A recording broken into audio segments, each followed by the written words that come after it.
Hi chaps, great seeing you both again on the last session, and yeah, a couple of key points obviously for you both, but generally speaking the movements are improving, really heading in the right direction now. So Chris, just having a look at your movement first, certainly impressed with the way you've got the club much more, or the hands in front of the chest and the club much closer to the plane line rather than being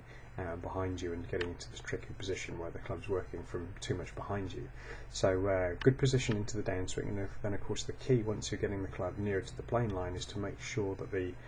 chest is moving forward and opening to the target. And of course a really good way of getting this sensation is making sure we keep the right heel pinned to the ground, which kind of retrains the pelvis to make sure the spine is leaning slightly forward as we strike the ball, which this is a brilliant example. I know there's no ball there, but you're just trying to control the movement, but this is a great example of a fantastic impact position where you're getting the ball and then the turf afterwards.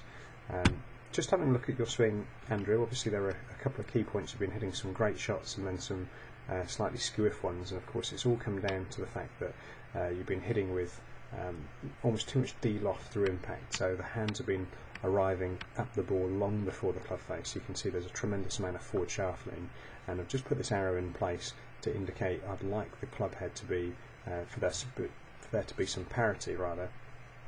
as you're striking the golf ball. So it's almost going to feel as if you're playing a slight flick with the right hand, a bit of a squash flick if you like, a bit of a squash forehand through the ball, to try and retain some loft on the club through impact. And this is going to make a tremendous difference, particularly to your driving, because you'll notice here as you're trying to strike the ball with so much forward shaft lean and so much D-loft of the club, you're actually leaning back slightly with the spine as you're striking the ball, trying to lift the ball in the air. So if we can do that with more levelness to the shaft and some retention of the loft on the club, then of course you can get into that position we're trying to get Chris into, where the spine is actually leaning slightly forward as you strike the ball